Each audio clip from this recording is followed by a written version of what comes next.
Vote বাক্সে vote পড়ে ঠিকই, কিন্তু প্রতিশ্রুতি যায় কোথায়? তাহলে কি ভোট পেতে মিথ্যে প্রতিশ্রুতি? নেই রাস্তা, নেই পানীয় জলের ব্যবস্থা। নরক যন্ত্রণায় দিন কাটাতে হচ্ছে ঝাড়গ্রামের পচাখালী গ্রামের বাসিন্দাদের। অভিযোগ, স্কুল পড়ুয়া এবং মুমূর্ষু রোগীদের জমির পাড় দিয়েই গন্তব্যে পৌঁছতে হয়।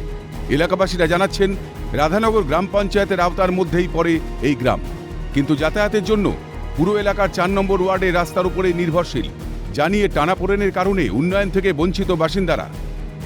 রাস্তা এবং পানীয় জলের সমস্যা নিয়ে বারংবার জানান দিয়েছেন পৌরসভার চেয়ারম্যানকে, কখনো আবার পঞ্চায়েত প্রধানকে, কিন্তু কোনো রকম ভাবে এখানে পৌরসভা বলছে পঞ্চায়েত এলাকা এবং পঞ্চায়েত বলছে পৌরসভা এলাকা। এই টানাপোড়ায় কোনো রকম ভাবে উন্নয়ন এসে পৌঁছালো না এই গ্রামে। রাস্তার সমস্যা, জলের সমস্যা, আমাদের রাস্তা নেই, জল নেই, আর বাচ্চাগুলো স্কুল যাচ্ছে, যাওয়া আসা অনেক কষ্ট।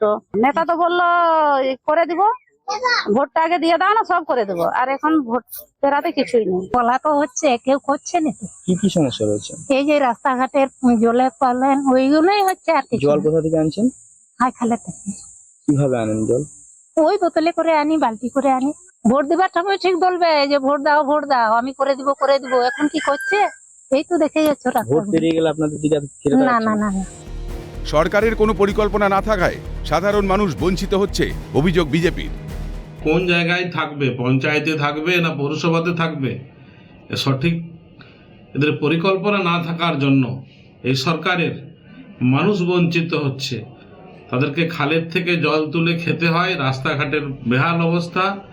এই 10-12 বছরে পশ্চিমবাংলার মানুষকে নরক যন্ত্রণা ভোগ করাচ্ছে এরা। প্রত্যেক নির্বাচনে প্রতিশ্রুতি মিলছে, কিন্তু কাজের কাজ কিছুই হচ্ছে না। এবারও আসছে সামনে আসন্ন লোকসভা নির্বাচন, এবারও হয়তো তারা দাঁড়াচ্ছেন ভোটের লাইনে, কিন্তু উন্নয়ন কি সত্যি এই গ্রামে এসে পৌঁছবে? তারই দিকে তাকিয়ে রয়েছেন এই সমস্ত এলাকার সাধারণ মানুষ। ঝাড়গ্রাম থেকে বিদেশ বেড়া, ক্যালকাটা নিউজ।